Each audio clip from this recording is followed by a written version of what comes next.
So while most of my tutorials have been covering just a single topic, I wanted to do one tutorial like try to cover a couple minor topics or even just little tricks that I learned to hopefully that if you don't know about it will try to help you out a little bit. Um, so I got 5 groups of that I wanted to go over here. First one was grouping.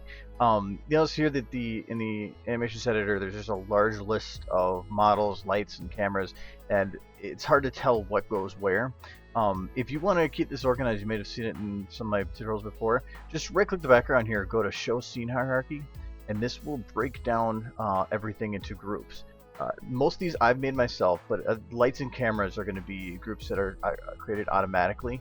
But all you have to do to create a group is to just select one or some that you want to do, say group selected DAGs, and they'll create a group 1 here, and you can see that everything went in a group. You can right click rename and change it to whatever you want. I have my actors, scene build, just kind of however you want to have it set up. If there is also the grouping of the bones here, and you might have seen how this is set up. The models don't come like this. If you want to get your models to have this kind of a breakdown, there's a script you have to get, which is made by the ZeroTeam here on DA. I'll put a link in the description, and you can download this. Tells you how here, and that will it's really easy, and it will allow you to get everything nice and organized like this. Next is going to cover making your procedurals, and a procedural is going to be your jiggle bones, just like how you notice when the mains will like move and wobble on their own, but you can lock those in place by going and right clicking the model, going to utilities and bake procedural bones. What this will do is actually make the bones visible for you to edit, so you can see the jiggle hair bones. The jiggles now won't generate automatic movement beyond what is already there. So any movement that is already to the model, any of the natural moves the jiggles would have had will be locked like that. The benefit is that if you get those wonky little Fluttershy going and having your mohawk or the hair going all over the place, you can fix that, and you can also then make sure that your hair goes smoothly from frame to frame instead of jumping around. The next little bit I want to cover is locks. There's a couple things with locks I wanted to cover here. Most people would know locks as being able to take, say, like I have right here in the props. I have the goggles and saddlebags and Rainbow's element here all locked to her body, so that so when I turn the head, it's locked to her head. The goggles will go with it. You don't just have to lock a model to another part or another bone. You can lock it to the world. So I'll show a benefit that of this. Say you want to move the pelvis, but you don't want to move the back legs. You don't have to. You can just take the thighs here, right click the boxes here, or left click. That will lock them to the world. So I can now grab this pelvis bone and I can rotate her, and her backside will stay where it was. Without locking, you'll see that the whole thing will rotate with it. There's a lot of situations where that can come in handy. If you have, say, a whole bunch of stuff locked here, and to save time instead of actually going through it, so you have to unlock them instead of going and clicking them all, you can just right click the model and go to unlock transforms. This may seem simple, but it took me forever to realize that, and it will just unlock everything. You can select multiple things too and do the same thing to unlock everything. It can save a lot of time. And this might not be related to locking, but I learned it was pretty useful when I figured out about it. If you have here, see, if I grab Rainbow here, it would have all of her bones selected. I'm rotating the entire model around one point. But if you wanted to, say, rotate each bone individually, you can right click here, go to rotation mode, and change this from world to local. Now when I rotate, it's gonna be a little weird. Let me unselect pelvis here. That should fix some of that, or bend the root. You'll see that all the bones, instead of rotating around this single point, are rotating around their piece bone. To me, it's just kind of going into a black hole here, but all the bones are rotating around their individual axis instead of around this central point. If I turn this back on to world, you'll notice that again the whole model's kind of rotating around that single point. This can really come in handy, not as much for the pointy ones, but for the fingers, or say for the wings here. You could bend them all at the same without having them all around a single point.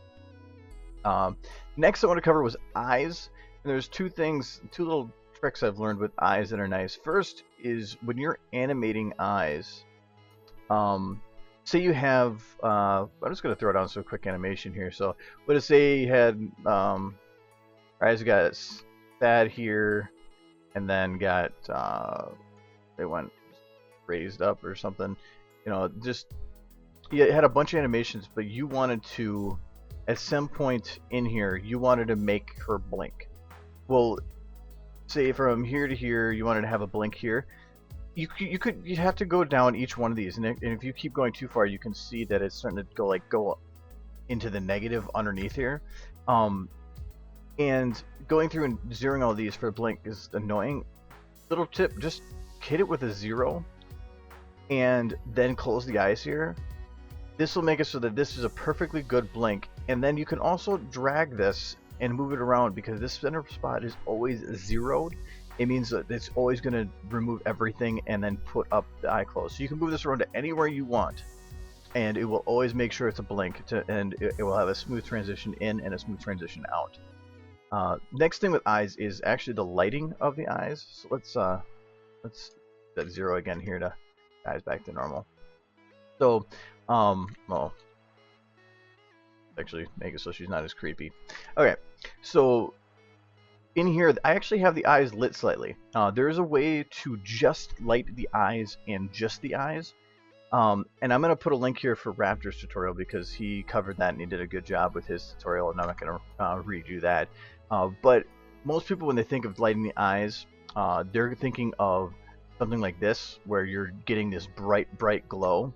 That actually can be kind of cool, but I find it more useful for situations where you're just trying to balance the lighting here. If I turn that off, you see just with this lighting in the background here, her eyes are too dark. They don't really stand out enough, and they're getting affected by this other light. By having this secondary light, I can give a better balance and kind of give it that shine that you would expect. And so you can have the balance for pictures, and if you lock it to the head, you can actually animate it with it. Last, I wanted to cover a couple little tips with bookmarks. And bookmarks is, say I have a little spot selected here, just hitting M is that little mark that pops up. You can put as many as you want here. A couple little things that are kind of neat. If you have a selection here, and you hit Alt M, it will put a bookmark on the edges here. And if you have fallouts, it will even put it on these edges. I'll use this to remind myself of how I had a selection set up, and it saved a little bit of time. If you want, you can even use the bracket keys, the left bracket to move left and the right bracket to move right within these bookmarked areas. If you notice too, when you say you have this amount of time selected and you change time here, it starts to move these bookmarks with it. If you don't want those bookmarks to follow with how you're shifting things like this, right over here in the motion editor, there's a little gear. If you go down here and say bookmarks attached to log data, if you uncheck that, you can then grab this and shift it, and it will not affect your bookmarks. So you can have them locked to where you need to without having to worry about that messing with it. And last little thing with bookmarks is, if you wanted to add more bookmarks, but you didn't want to confuse them together with some that you already have set, you can make bookmark sets. So say, so if you already click here, and we're going to say, let's go to edit bookmarks. This is where you can like create and edit your bookmarks. You can put little notes and rename them, though I don't really see too much of a point. But in here, you go active bookmark set, and so this is where you can make your set. So right now I just have the default set, but let's say that I want to create a new bookmark set. So we'll just name this one new bookmarks. Yay. Okay. So now you see all your bookmarks disappeared. We're gonna go and just create a whole bunch more. That looks good. Well, looks like something anyway. So if we right click here now, you see we have two bookmark sets. If we go back to our default set, this is the way the bookmarks were before, and then you can go back the way they were here. So you can have bookmarks set up per model and name it based on the model, and then you don't have to worry about like seeing this and going which ones are for what model now. So that's really just a couple of the tips I wanted to go over here. I'm gonna try to do some other little tips here as I think of them, but those are just kind of the general ones that came to my mind. But let me know in the comments if you have any specific ideas for stuff, and I'll see what I can do. Thanks for watching.